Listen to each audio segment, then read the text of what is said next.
good friend of mine, Eric Bieniemy, got fired at UCLA. What's your take, man? Because his agent released a statement after all the social media haters went at him. I've defended him as a friend, but I've also told you that he didn't make one play call in Kansas City. And everyone thought I was a hater when I said it. I said it on Whitlock's show. I said it on this show 3 years ago. Everybody thought I was a hater. I'm like, that's my boy. I know him very well. But he's not playing. He's not making calls in Kansas City. Never did. Andy Reid put him as the titled OC so he can get a job. That's how they do it in the NFL. I broke down how people get jobs. I told you why other people get people jobs. I broke it all the way down. Now I'm getting DM'd like crazy saying I was right 4 years ago. Listen, I don't need to be right. All I'm telling you is this. It ain't racial. It ain't anything other than the fact of the matter is he's a good running back coach, a good position coach, and he just gets after his players, and players get butthurt when he leaves them. And then he gets a negative connotation. But he's not an OC. He's not a play caller. He's not a play derivative. He's not a play designer. He is a running back coach, and he's a hell of a college recruiter. Now, I'm just going to go on my little rant, and then Smitty can have it. What his agent said was that he basically coached for free at UCLA. Now, I've done some deep diving. I'm trying to find out if that's true. I've talked to a few folks. Apparently that he did do it for a minimal amount of pay, meaning he could have took some perks. He could have had some other things other than get an actual salary, because if he would accept an actual salary, the Washington Commanders' money would be null and void. He wouldn't get paid what they owe him. So just to be clear, the Washington Commanders are still paying Eric Bieniemy to this day, so he couldn't accept a full-on W-2 or some sort of salary at UCLA. He had to do it another way. His agent came out and said basically this was the plan all along. That's also good PR, Smitty. You know and I know how it works. He is like an uncle to Deshaun Foster. I do know that to be fact. I don't see how Deshaun would have fired him unless Deshaun is really about his business and saying we got to move on and I got to do something that I have to do. It could put a little bit of fringe in the relationship, but if what the agent said is true and he just was going to go to the NFL no matter what in 2025, this would make sense as into the timing of when he leaves. Because the timing would be now get out of here before signing day, so I don't sign you and then leave, and then UCLA is looked at as a shady operation. Eric Bieniemy signed me. He coached Patrick Mahomes. That's how we went there. He got Patrick on the phone. You know how it is. And then he leaves. So I think it's honorable if he's going back to the NFL and has a job lined up, and he left now without putting anything out there that he's going to be at UCLA. I like the fact that he does that, and that is who he is, by the way. He would do that if that was the case. If other than that, Deshaun Foster fired him. That's the other side. So it would be a tough fire for Deshaun Foster, and it would be even tougher to be fired by Deshaun Foster, a rookie head coach who obviously had the whole debacle on the podium to start his tenure off at UCLA.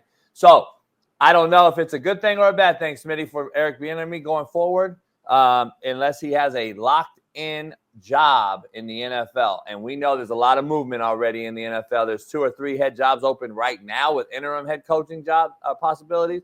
There's probably 5 ready to open in Jacksonville, and who knows what happens in Frisco. Who knows what happens in a few of these other places in the NFL.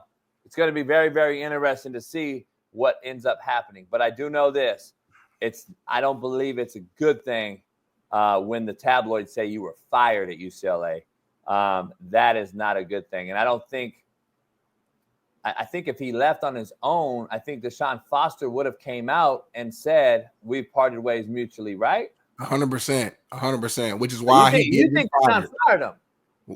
Yes, he did get fired. That's what happened. I think it is what it is. UCLA was bad this year. The offense was bad this year. He's the offensive coordinator. When he was with Washington, they had a few weeks early in the season where we were like, okay, they're leading the offense in yards, and they had a couple of stats that was in favor of Bieniemy, but ultimately Washington was bad. You already mentioned that when he was with the Chiefs, he had the title of OC, but everybody named Mama knew that Andy Reid was the one calling the plays. So to this point, show me on his resume a point in his career where he had a successful top 10 offense that he was the true offensive coordinator from beginning to end on a winning good team. Don't worry, I'll wait. I have no beef for Eric Bieniemy. I don't know this brother. I support the brother because he's a brother. I pray he gets another job. I pray he gets a running back coaching job. Sometimes that's okay. Sometimes you're just a position coach, and that's okay, and that's all right. Everybody can't be an OC or DC. He's giving it a shot at the NFL level. He's giving it a shot at the collegiate level. It ain't work. It's okay. Go back to being a running back coach if he wants to continue being a coach. I think he's for some people, he's a good leader. It depends on what type of player you are and what type of motivation gets you going. So I think the best position for him is going back to Kansas City and just being that guy that keeps the discipline going. I'm curious though. I'm curious because I want to defend my homie. I'm curious if you, Smitty, or the other brothers out there who are now bashing him today. Not saying you're bashing him. I'm saying all these folks that have come out and said similar things to you. Well, we knew all along he wasn't the OC. Y'all didn't say that. Y'all called me a racist when I said it, but y'all now are coming out saying y'all knew he wasn't the OC. I call bullshit.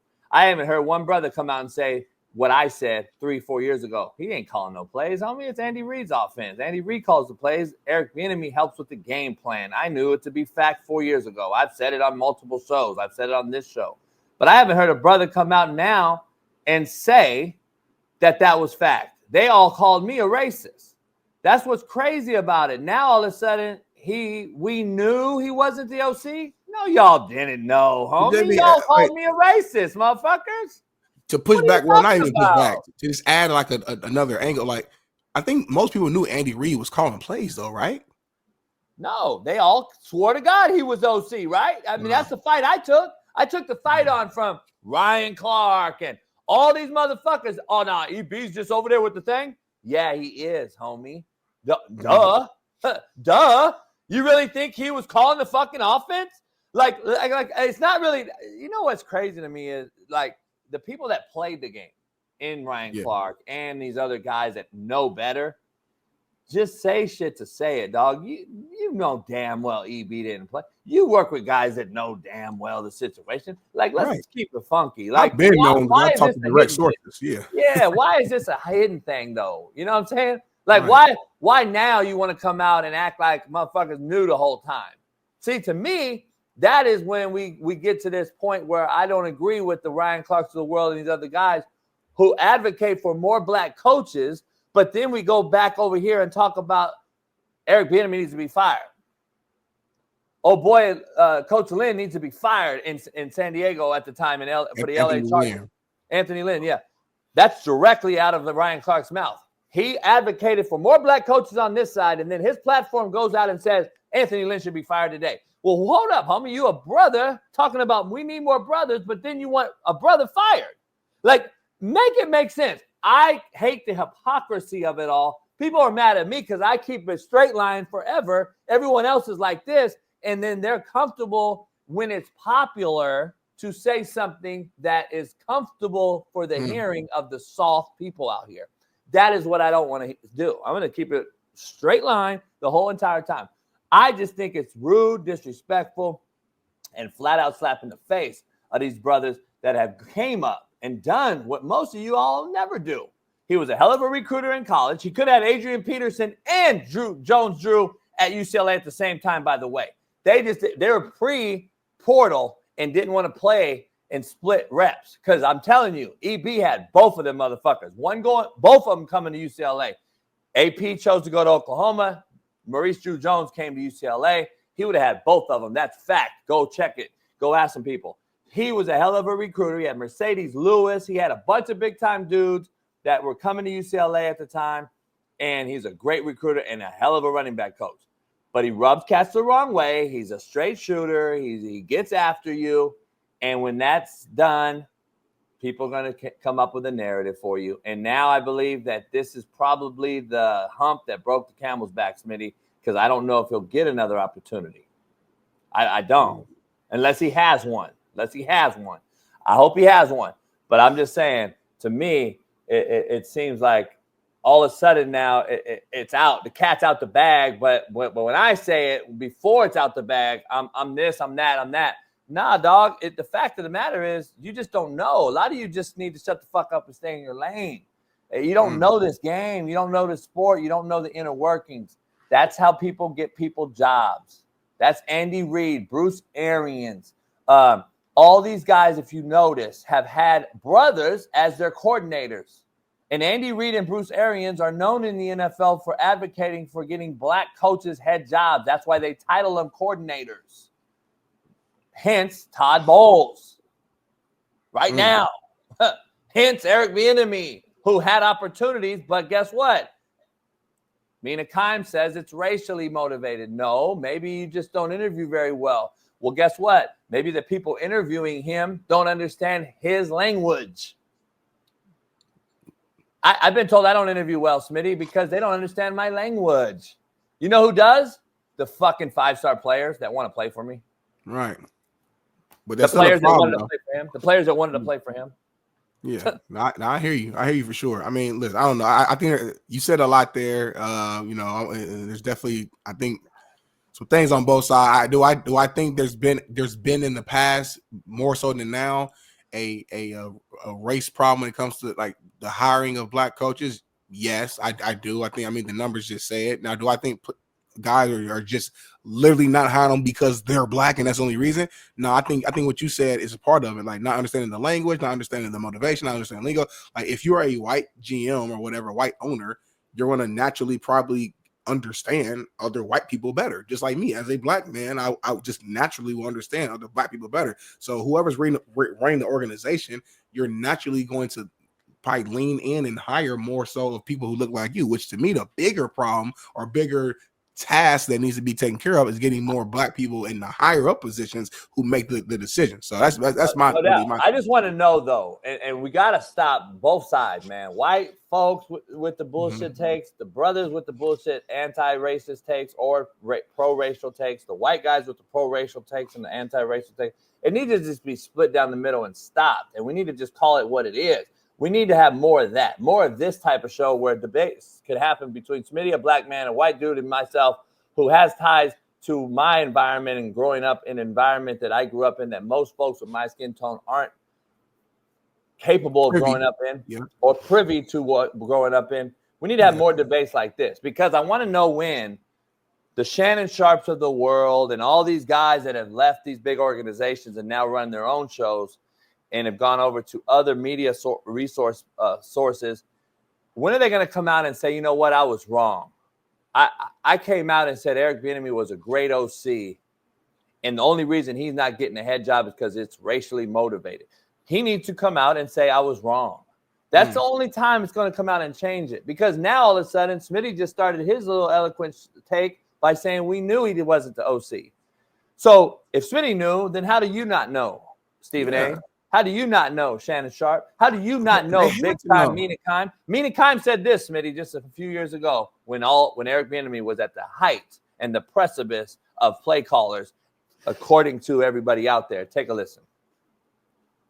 To be getting any better. I mean, we've been doing NFL Live together for a few years now, and every offseason we seem to be having the same conversation. Every offseason there are new stories like this, or there's new studies substantiating the fact that this is a systemic issue in the NFL. Most recently, I would point people to a terrific series that the Washington Post did where they looked at 3 decades of hiring data. And in that data, they found that black head coaches were more likely to spend time as mid-level assistants 9 years longer than their white counterparts before being given opportunities. They were less likely to be given the benefit of the doubt when it comes to hiring and inexperience. There's never been a black head coach hired without NFL experience. Numerous examples of white head coaches. They're more likely to become interim coaches, but then less likely to be given opportunities from there. I mean, I could go on and on. You don't need to go on and on. You're a fucking mockery. This is why she loses a lot of credibility now, 3 years later. Here's the thing, Smitty. Go ahead. You can give your take. But I see a lot of good operational organizations that have black leadership, not high up like you discussed, because I've been saying this for 4 years. Unless there's a black owner or a black GM, which we now have in the Chicago, there will never be as many black head coaches hired. I've been saying that for a long, long time. Now we're starting to maybe make a move in that direction. But at the same time, You also have guys that are black, like the GM in Detroit, who hired a white head coach, who then hired a black D coordinator, and then have success. Everything's clicking the right way, right?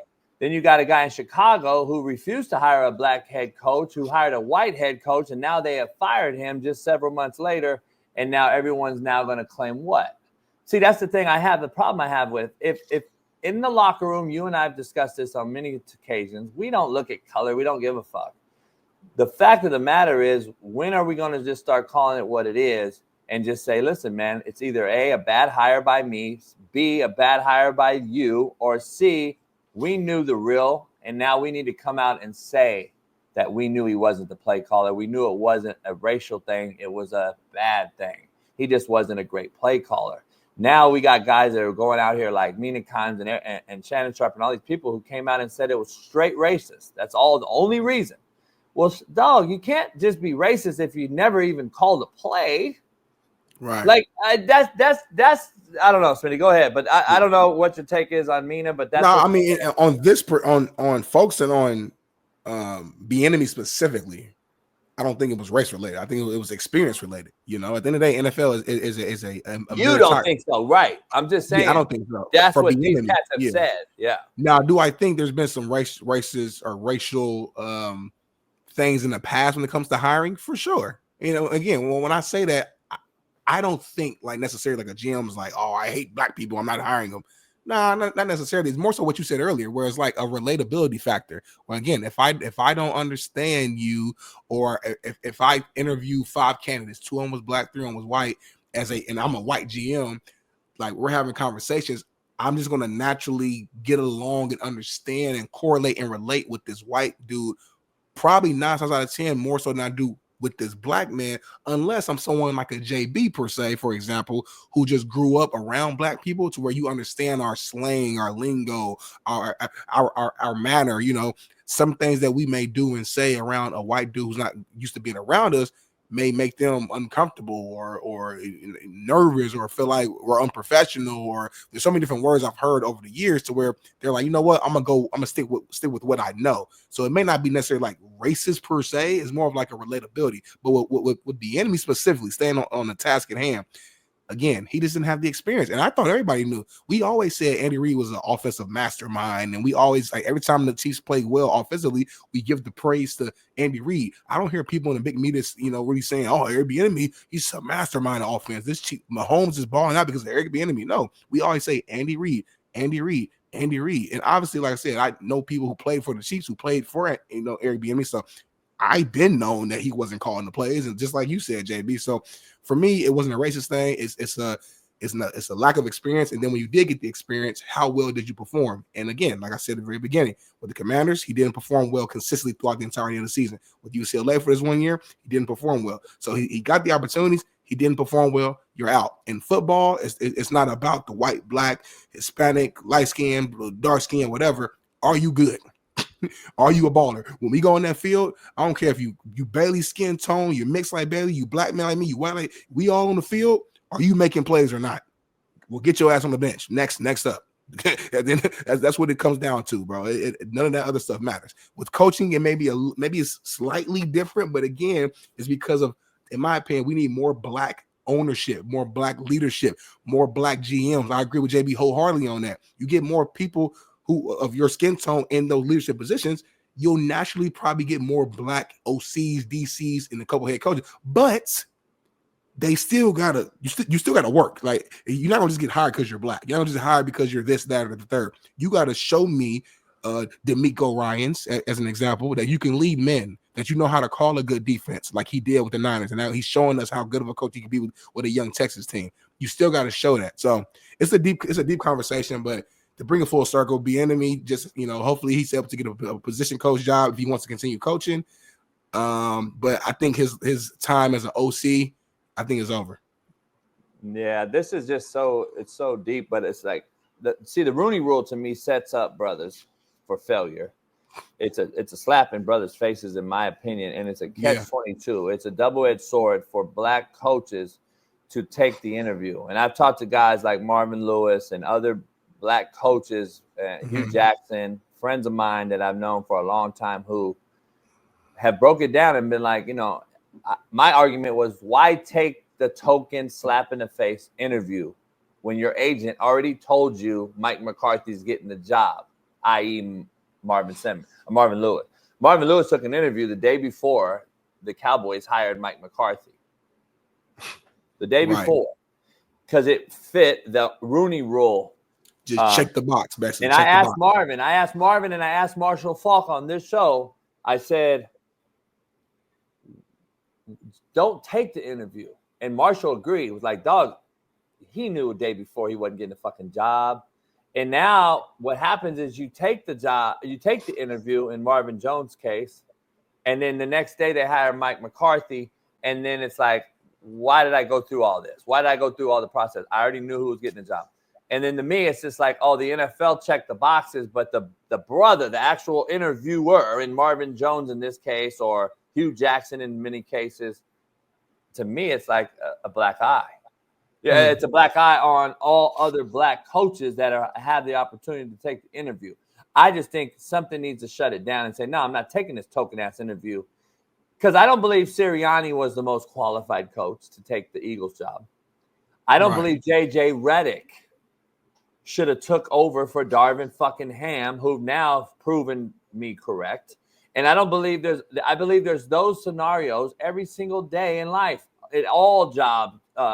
CEOs, public trading houses, fucking Walmart. I don't care. I think that's just life in society. I think we have to deal with that shit. And I don't know why people just continue to use that when it comes to this man, Eric Bieniemy. At the end of the day, we all know Andy Reid was the play caller, and now we've seen the difference between Cliff Kingsbury, basically with the same team with a new QB, albeit, but the same team, and the offense is night and day.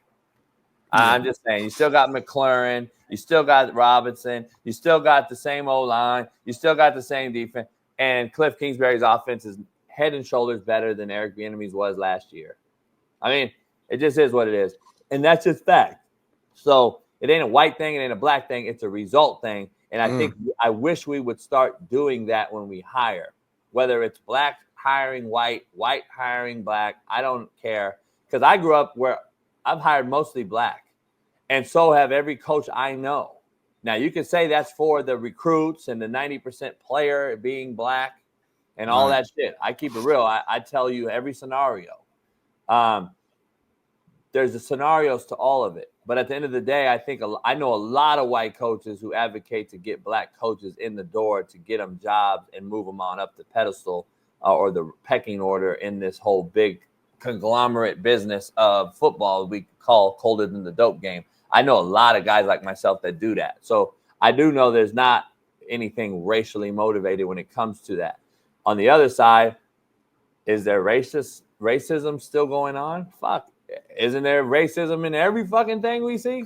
Yeah. I think it goes both ways. So I'm just saying, black on white, white on black, brown on red. I don't give a fuck what it is. I think everyone has something out there that's ulterior motive when it comes to their own livelihood and scrubbing their own back and protecting their own selves. And if they're going to go out and say, all right, you could be a threat to my job. Come on, dog. We've seen more brothers hate on brothers than what we talking about. You know how many brothers I know hated on my homies to not get them the job so they can keep the job? It happens everywhere, dog. And you know how many white folks do that shit to white folks? Come on now. You preaching, man. Nah, it's deep, man. I'm glad it was a necessary topic. I didn't know we were going to go that deep on that topic, but I'm glad it happened.